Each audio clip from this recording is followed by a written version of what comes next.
Welcome दोस्तों, आज हम बात करने वाले हैं कंटेनमेंट मूवी के बारे में। एक ऐसी कहानी जहां लोग एक सुबह उठते हैं और देखते हैं कि वो घर के अंदर बंद हो चुके हैं। दरवाजे नहीं खुल रहे, फोन डेड है और बाहर से सिर्फ एक आवाज आती है, स्टे इनसाइड योर अपार्टमेंट। कोई नहीं जानता कि क्या हो रहा है, लेकिन धीरे धीरे उन्हें समझ आता है यह सिर्फ क्वारंटीन नहीं बल्कि कुछ और ज्यादा खतरनाक है। तो बिना वक्त गवाए इस कहानी को शुरू करते हैं। इंग्लैंड में एक कलाकार जिसका नाम मार्क है, सुबह सुबह अपनी पड़ोसी एनिड की आवाज सुनकर जाग जाता है। एनिड दीवार के उस पार से उसका नाम पुकार रही होती है और कहती है कि बाहर कुछ अजीब हो रहा है। मार्क उसे अनदेखा करता है और बिस्तर से उठ जाता है। जब वो खिड़की खोलने की कोशिश करता है तो देखता है कि खिड़की जैम हो गई है। बाहर झांकने पर उसे सामने की इमारत में एक आदमी दिखता है जो घबराहट में अपनी खिड़की पर जोर जोर से थपथपा रहा होता है। मार्क सोचता है कि शायद वो कोई पागल आदमी है और ध्यान नहीं देता। इसके बाद जब वो चाय बनाने जाता है तो उसे पता चलता है कि पानी की सप्लाई बंद है। वो फ्रिज में कुछ और पीने की चीज ढूंढता है, लेकिन बिजली ना होने की वजह से दूध सड़ चुका होता है। नाश्ता छोड़कर वो कपड़े ढूंढने लगता है, जबकि एनिड अब भी दीवार के उस पार से बड़बड़ा रही होती है। बिजली जाने के कारण अलार्म भी नहीं बजा, जिससे मार्क को एहसास होता है कि वो लेट हो चुका है। घर से निकलने की तैयारी करते हुए उसे अपनी पूर्व पत्नी का फोन आता है। वो उस पर गुस्सा करती है कि वो हमेशा से गैर जिम्मेदार पिता बना रहा है। दोनों के बीच थोड़ी बहस होती है और मार्क वादा करता है कि वो जल्दी पहुंच जाएगा। लेकिन जब वो दरवाजा खोलने की कोशिश करता है तो देखता है कि दरवाजा पूरी तरह जाम है। करीब से देखने पर उसे पता चलता है कि कोई अजीब सा पदार्थ दरवाजे को सील किए हुए है। अचानक फोन से तीखी आवाज आती है और कॉल कट जाती है। मार्क लैंडलाइन आजमाता है पर वो भी काम नहीं करता। जब वो फिर खिड़की से बाहर देखता है तो उसे पता चलता है कि बाकी लोग भी अपने घरों की खिड़कियां नहीं खोल पा रहे। तभी मार्क को एहसास होता है कि पूरे शहर के लोग अपने अपने घरों में बंद कर दिए गए हैं। सड़क पर अब हैजमैट सूट पहने हुए लोग गश्त कर रहे होते हैं। मार्क एनिड से इस बारे में पूछने की कोशिश करता है, लेकिन तभी उसे उसके फ्लैट के अंदर कुछ टूटने की आवाज सुनाई देती है और फिर एनिड की आवाज बिल्कुल बंद हो जाती है। चिंतित होकर मार्क कुछ औजार उठाता है और दरवाजे को खोलने की कोशिश करता है। तभी इंटरकॉम से अचानक किसी की आवाज आती है, जिससे वो घबरा जाता है और गलती से हथौड़े से अपने हाथ पर चोट मार लेता है। इंटरकॉम से आने वाली आवाज उसे शांत रहने को कहती है और बताती है कि स्थिति नियंत्रण में है। मार्क अपने जख्म पर पट्टी बांध रहा होता है, तभी उसकी दीवार जोरों से हिलने लगती है। दीवार में एक छेद बनता है और उसमें से सर्गेई अपने भाई निक्यू के साथ बाहर आता है। सर्गेई तुरंत खिड़कियां चेक करता है, लेकिन वे भी यहां सील होती हैं। मार्क उसी छेद से सर्गेई के फ्लैट में जाता है और देखता है कि उसका दरवाजा भी बंद है। तभी उनके साथ सैली और एडन भी जुड़ते हैं। ये उनके पड़ोसी हैं जो उसी रास्ते से आए होते हैं। एडन कहता है कि शायद सरकार ने कोई सिग्नल जैमर लगा दिया है ताकि कोई भी सच्चाई ना बता सके। गुस्से में आकर एडन एक फ्लैट से दूसरे फ्लैट तक सिग्नल ढूंढने निकल जाता है। इंटरकॉम से फिर वही आवाज आती है कि कृपया शांत रहें। मार्क उससे बात करने की कोशिश करता है, लेकिन जवाब में वही दोहराया गया संदेश सुनाई देता है। सैली नोटिस करती है कि मार्क का हाथ बुरी तरह घायल है और चूंकि वो एक नर्स है, इसलिए वो उसके जख्म की देखभाल करने का फैसला करती है। इसके बाद सर्गेई एनिड के फ्लैट की दीवार तोड़ने लगता है। इंटरकॉम पर फिर वही पुराना संदेश दोहराया जाता है, लेकिन इस बार उसमें यह भी जोड़ा जाता है कि एक मेडिकल टीम रास्ते में है। काफी मेहनत के बाद जब दीवार में छेद हो जाता है तो सब लोग एनिड के फ्लैट में पहुंचते हैं और देखते हैं कि वो फर्श पर बेहोश पड़ी है। सौभाग्य से वे उसे जल्दी ही होश में ले आते हैं और वो ठीक महसूस करने लगती है। कुछ देर बाद वो खिड़की से बाहर देखते हैं और उनको पता चलता है कि हैजमैट सूट पहने हुए लोग मेडिकल टेंट लगा रहे हैं। फिर वे एक बिल्डिंग का दरवाजा डीकंटामिनेट करके अंदर जाते हैं और वहां से बीमार दिख रहे लोगों को बाहर निकालकर टेंट्स में ले जाते हैं। कई खिड़कियों से लोग खांसते हुए दिखाई देते हैं। सर्गेई को लगता है कि ये सब किसी आतंकवादी हमले का नतीजा है, लेकिन एडन उसका मजाक उड़ाता है, जिससे सर्गेई गुस्से में आ जाता है। इंटरकॉम फिर से बोलता है और इस बार घोषणा करता है कि इस इलाके में गैस लीकेज हुआ है। उसी समय एडन सिगरेट जलाने की कोशिश करती है तो मार्क तुरंत उससे लाइटर छीन लेता है। एडन कहती है कि गैस लीकेज की कहानी झूठ है और मार्क भी उससे सहमत होता है। खिड़की की सिल पर एक मच्छर गिरकर मर जाता है। घंटों बीत जाते हैं और ज्यादा से ज्यादा लोगों को इमारतों से निकालकर उन टेंट्स में भेजा जाता है। इन्हीं में से एक आदमी मौका पाकर भागने की कोशिश करता है, लेकिन तभी उसे सिर में गोली मार दी जाती है। खिड़कियों पर खड़े सभी लोग डर के मारे नजरें फेर लेते हैं, जबकि बाहर उस व्यक्ति का परिवार दहशत में चीख उठता है। कुछ देर बाद वे देखते हैं कि हैजमैट सूट पहने हुए लोग जबरदस्ती बाकी अपार्टमेंट्स में घुसकर लोगों को बाहर खींच रहे हैं। मार्क को लगता है कि उन्हें भागना होगा इससे पहले कि ये लोग उनके पास भी आ जाएं। ज्यादातर लोग उसकी बात से सहमत होते हैं, लेकिन एडन डरती है कि अगर वे बाहर गए तो स्नाइपर उन्हें मार देगा। मार्क को याद आता है कि उसके पास कुछ तेज रासायनिक पदार्थ हैं जिन्हें वो अपनी मूर्तियां बनाने में इस्तेमाल करता था। वो उन्हें एक बाल्टी में मिलाकर दरवाजे पर फेंक देता है। इससे दरवाजे पर लगा चिपचिपा सीलेंट गल जाता है, लेकिन साथ ही एक जहरीला धुआं भी उठने लगता है। सब लोग जल्दी जल्दी अपने चेहरे ढक लेते हैं और दरवाजा खोलने की कोशिश करते हैं, मगर वो अब भी अटका रहता है। तभी नीचे की मंजिल से आवाजें आती हैं। उन्हें एहसास होता है कि हैजमैट वाले अब उनके बिल्डिंग में पहुंच गए हैं। बाहर भागने की कोशिश करने वालों पर गोलीबारी हो रही है। हालांकि उनमें से एक वर्कर को भी किसी ने चाकू मार दिया है। आखिरकार सब लोग दोबारा जोर लगाते हैं और इस बार दरवाजा खुल ही जाता है। वे आगे क्या करें इस बारे में बात करने लगते हैं। तभी पता चलता है कि निक्यू गायब है। बाकी सब लोग अपार्टमेंट्स में उसे ढूंढने लगते हैं, जबकि निक्यू वेंटिलेशन की पाइपों में छिपा हुआ सब देख रहा होता है। वो देखता है कि एक पड़ोसी और हैजमैट वर्कर्स के बीच बहस हो रही है, क्योंकि वे उसे बेहोश करने की कोशिश कर रहे हैं। अचानक वो औरत बेहोश होकर गिर पड़ती है। वर्कर्स कहते हैं कि ये लेवल 3 है और उसे वहीं छोड़कर अपार्टमेंट दोबारा सील कर देते हैं। उसी वक्त सर्गेई को निक्यू मिल जाता है। वो चादरें नीचे फेंकता है ताकि लड़का ऊपर चढ़ सके, लेकिन तभी वर्कर्स को आवाज सुनाई देती है। वे तुरंत निक्यू को पकड़ लेते हैं और उसे ले जाते हैं। सर्गेई और मार्क भागते हुए नीचे पहुंचते हैं। गुस्से में सर्गेई एक वर्कर पर बेसबॉल बैट से हमला कर देता है। जब तक मार्क उसे रोकता है, वो आदमी पहले ही मर चुका होता है। फिर सर्गेई दूसरे वर्कर को घसीटकर अपार्टमेंट में लाता है ताकि उससे पूछताछ कर सके, जबकि मार्क नीचे जाकर निक्यू की हालत देखता है। उधर अपार्टमेंट में सैली और एडन के बीच जोरदार बहस हो रही है, क्योंकि सैली ने एडन को बेरहम कहा था। एडन उसे ताने देने लगता है तो गुस्से में सैली उसका फोन जमीन पर फेंक देती है। तभी सर्गेई वापस आता है, उस वर्कर को भी साथ लाता है और उसे जोर से गिरा देता है। फिर सब मिलकर उसके बैग की तलाशी लेते हैं। उसमें से आंसू गैस की ग्रेनेड मिलते हैं। सर्गेई उस औरत को खिड़की के पास धकेलता है और बाहर की ओर एक साइन लगाता है, जिस पर लिखा होता है कि हमने एक पकड़ लिया है। ये बात आसपास के पड़ोसी और बाहर खड़े वर्कर्स देख लेते हैं। जब सर्गेई उस औरत को बांध रहा होता है, उसके रेडियो पर संदेश आता है कि स्थिति नियंत्रण से बाहर हो रही है। मार्क उस रेडियो वाले आदमी से बात करने की कोशिश करता है, लेकिन वो कहता है कि वो किसी नागरिक से बात नहीं करेगा और अपने साथी को बुलाने को कहता है। मार्क जैसे ही रेडियो उस औरत को देने लगता है, सर्गेई झपट कर उसे छीन लेता है और जवाब मांगता है। अचानक रेडियो से चिल्लाने की आवाजें आने लगती हैं, फिर सिग्नल कट जाता है।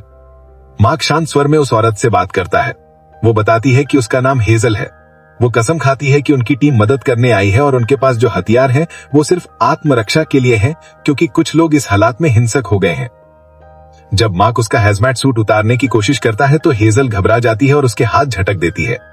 मार्क को समझ आता है कि वो खुद को उनसे बचा रही है।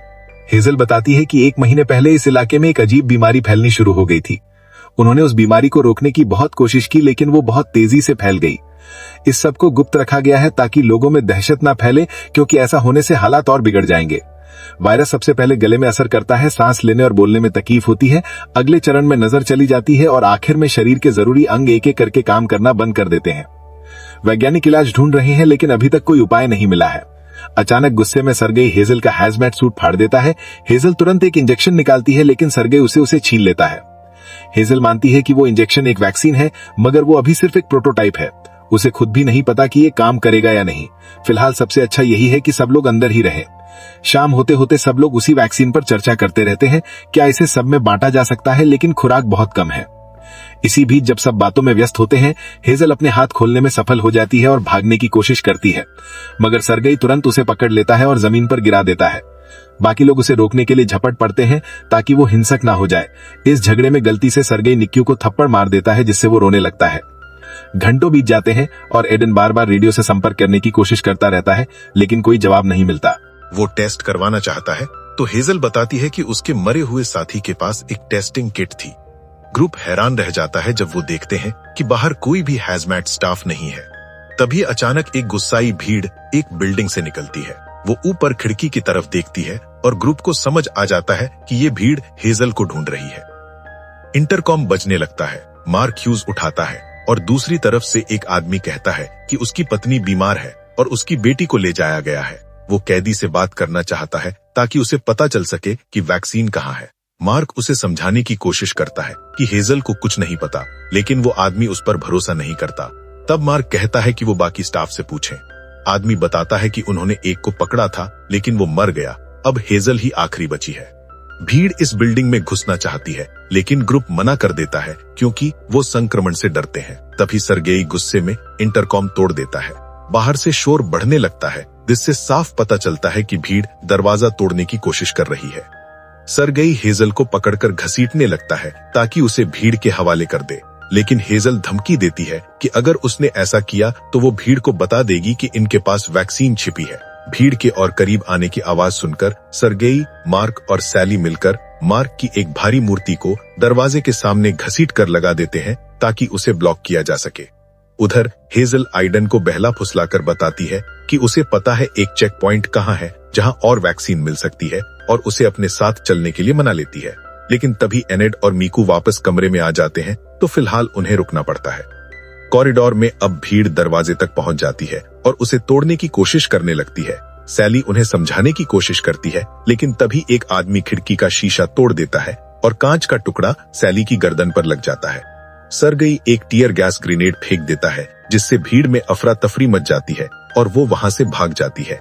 मार्क और सर्गेई सैली को वापस अपार्टमेंट में ले आते हैं और ग्रुप हेजल को आजाद कर देता है ताकि वो उसकी मदद कर सके। हेजल अपनी पूरी कोशिश करती है, लेकिन सैली का बहुत ज्यादा खून बह चुका होता है और आखिरकार उसकी मौत हो जाती है। आइडन टूट जाता है और गुस्से में दूसरे कमरे की तरफ भाग जाता है। सैली के शरीर को चादरों में लपेटने के बाद ग्रुप को एहसास होता है कि आइडन गायब है। पता चलता है कि उसने हेजल का हैजमैट सूट ले लिया है और उसे टेप से रिपेयर करके बाहर जाने की तैयारी कर रहा है। कॉरिडोर में अकेले वो खुद पर वैक्सीन का इंजेक्शन लगाता है। फिर वो मूर्ति को दरवाजे से हटाता है और बाहर चला जाता है, लेकिन अब गुस्साई भीड़ उसे स्टाफ समझ लेती है और तुरंत उस पर हमला कर देती है। तभी एक स्नाइपर हवा में गोलियां चलाता है, जिससे भीड़ डरकर भाग जाती है। थोड़ी झिझक के बाद वही स्नाइपर आइडन को गोली मार देता है। कुछ घंटे और बीत जाते हैं और अब ग्रुप पूरी तरह से टूटने लगता है। मार्क अपने परिवार की सारी तस्वीरें फाड़ देता है और सर्गेई लगातार शराब पीता रहता है। तभी बाहर से कुछ आवाजें सुनाई देती हैं। सर्गेई दरवाजा थोड़ा सा खोलकर झांकता है और देखता है कि भीड़ फिर से लौट आई है। मार्क जल्दी से निक्यू और एनेट को दूसरे अपार्टमेंट में धकेल देता है और हेजल को आजाद करने की कोशिश करता है, लेकिन सर्गेई नहीं चाहता कि वो उनके साथ जाए। तभी मार्क बैट से सर्गेई को मारकर बेहोश कर देता है और सबके साथ निकल जाता है। जब सर्गेई होश में आता है तो खुद को अकेला पाता है। वो खिड़की से बाहर झांकता है और देखता है कि और भी हैजमैट सूट पहने वर्कर्स आ गए हैं, जो अपनी ट्रक को बिल्डिंग से जोड़कर जहरीली गैस छोड़ रहे हैं। उधर दूसरे अपार्टमेंट में बाकी लोग मास्क पहनकर बाहर निकलने की कोशिश करते हैं, लेकिन अचानक सर्गेई पर गुस्से में भरा मार्क हमला कर देता है। एनेड को बीच में आकर उसे रोकना पड़ता है ताकि वो सर्गेई को मार न दे। उसी वक्त गैस वेंट से अंदर आने लगती है, तो मार्क कहता है कि अब उन्हें ऊपर जाना होगा ताकि साफ हवा मिल सके।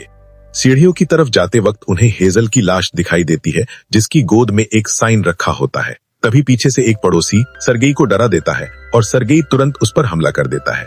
बाकी रहवासी उन्हें घेर लेते हैं और सर्गेई मदद की गुहार लगाता है, लेकिन मार्क समझ जाता है कि वो सबका सामना नहीं कर सकता। इसलिए वो निक्यू और एनेट को लेकर वहां से निकल जाता है। जैसे ही भीड़ सर्गेई को घसीट कर ले जाती है, मार्क दरवाजे को एक मेटल रॉड से बंद कर देता है। तीनों ऊपर छत की ओर बढ़ते हैं, लेकिन पता चलता है कि छत का दरवाजा भी बंद है। मार्क एक औजार से ताला तोड़ने की कोशिश करता है और आखिरकार उसे तोड़ देता है। वो सीढ़ी चढ़कर छत तक पहुंचते हैं और जहरीली गैस उन तक पहुंचने से पहले साफ हवा में सांस लेते हैं। कोई स्नाइपर प्रतिक्रिया नहीं देता, तो उन्हें लगता है कि जहर से बचने के लिए सब चले गए हैं। तीनों छत पर ही सोने का फैसला करते हैं, एक दूसरे को गर्म रखने के लिए साथ लिपटकर। सुबह जब मार्क की आंख खुलती है तो वो हैरान रह जाता है। एनेड मर चुकी होती है। वो निक्यू से कहता है कि अपनी आंखें बंद रखो और उसे गोद में उठाकर नीचे ले जाने लगता है। रास्ते में उसे कई लाशें नजर आती हैं। आखिरकार वे एक टेंट तक पहुंचते हैं, लेकिन वहां कोई नहीं होता। तभी एक घोषणा सुनाई देती है, सभी लोग घरों के अंदर रहें। जो भी सड़कों पर मिलेगा उसे संक्रमण का खतरा मानकर कार्रवाई की जाएगी। मार्क एक हैजमैट सूट पहनता है और निक्यू को साथ लेकर निकल पड़ता है बिना किसी शक के। लेकिन अचानक पीछे से एक पड़ोसी आ जाता है और निक्यू को पकड़ लेता है और उसे कांच के टुकड़े से धमकाने लगता है। निक्यू उस आदमी पर हमला करता है ताकि खुद को छुड़ा सके, तो वो पलटकर मार्क पर झपट पड़ता है ताकि उसे चाकू मार सके, लेकिन मार्क किसी तरह से उसे गिरा देता है और दोनों नीचे गिर जाते हैं। इसके बाद निक्यू मार्क को सहारा देकर चलने में मदद करता है, लेकिन साफ दिख रहा होता है कि मार्क के पास अब ज्यादा वक्त नहीं बचा है। मार्क निक्यू को अपना फोन देता है और कहता है, चलते रहना जब तक नेटवर्क न मिल जाए, और फिर मेरी एक्स वाइफ को मैसेज कर देना। निक्यू के जाने के बाद मार्क धीरे धीरे जिंदगी की आखिरी सांसें लेता है और वहीं मर जाता है। थोड़ी देर बाद दो लोग हैजमैट सूट पहनकर निक्यू के पीछे आते हैं और उसे एक इंजेक्शन लगाकर बेहोश कर देते हैं। कुछ समय बाद निक्यू जागता है और खुद को एक टेंट में पाता है जहां बहुत सारे बच्चे मौजूद होते हैं। स्टाफ के लोग उसे भरोसा दिलाते हैं कि सब ठीक हो जाएगा। निक्यू चुपचाप बैठा सोचता है कि क्या उसे अब वो मैसेज भेजना चाहिए या नहीं। और इसी के साथ दोस्तों, ये कहानी यहीं खत्म होती है। अगर आपको ये एक्सप्लेनेशन पसंद आई हो तो कमेंट में जरूर बताएं, वीडियो को लाइक करें और चैनल को सब्सक्राइब करना ना भूलें। हम मिलते हैं अगली वीडियो में